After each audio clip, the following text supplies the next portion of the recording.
Onions are such a basic ingredient in just about any savory recipe. It really is worth your while to learn how to cut them properly.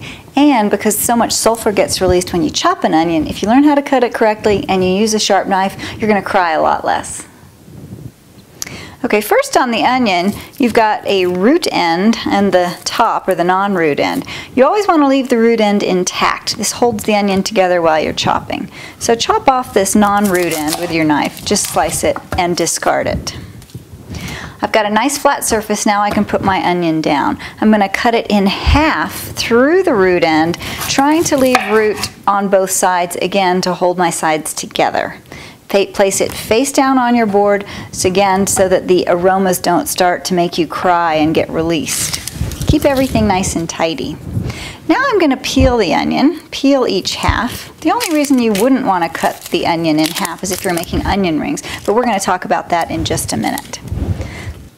So if you want to slice an onion, you want to be sure to put your onion down on its nice flat surface. You're going to hold it with the tip of your fingers, and you're going to hold your knife right up against your knuckles. This will help you adjust how thick you want your slices. So if I want very thin slices, I'm just going to keep moving my fingers back in very small increments, and I've got beautifully thin slices of onion. If I want thicker slices, easy, just keep moving it back, and you've got some thicker onion slices. If you want to chop an onion, again, put it flat down on your board, flat side down, but this time use the palm of your hand to hold it steady. Hold the knife parallel to the board. We're going to make cuts right through the thick of the onion, depending on how big you want your dice. This is an average size dice. Now that I've got my horizontal cuts, I'm going to do some vertical cuts this way. Again, using the tip of my fingers as the guide for my knife. Now all I want to do is cut down through the onion, just like that, and I've got a beautiful dice. And I'm finished. What you want to avoid on an onion is rocking your knife through the pieces like this. That really releases the sulfur, and I promise it'll make your eyes sting and you're going to be crying for about 5 minutes. So try and avoid doing that. If you want a smaller dice, we're going to do the exact same thing, except we're just going to make more cuts in the onion. Let me show you. So again, you're going to keep your palm firmly on the top of the onion, and your knife is parallel to the board, and just make a whole bunch of really small cuts all the way through the onion, just like that. The sharper your knife, the easier that's going to be.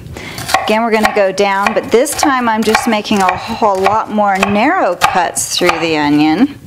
And that way, when I go to cut it, I have very fine dice. Just like that, which of course is much smaller than I just did. So now we've sliced and we've chopped the onion, but if you want to make onion rings, you really need to start with the whole onion. So again, I'm going to cut off my non-root end of the onion. That's going to give me some nice space to peel it. I'm not going to cut it in half this time.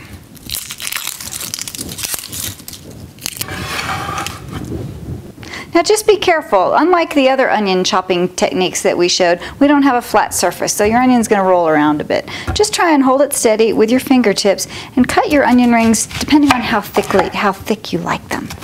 I like them thick so I can bite into them. And you take your onion and just spread them apart, pop out the middle, and voila, you're ready for a beautiful, tasty side dish. Bon appetit. My eyes are watering. Can you tell?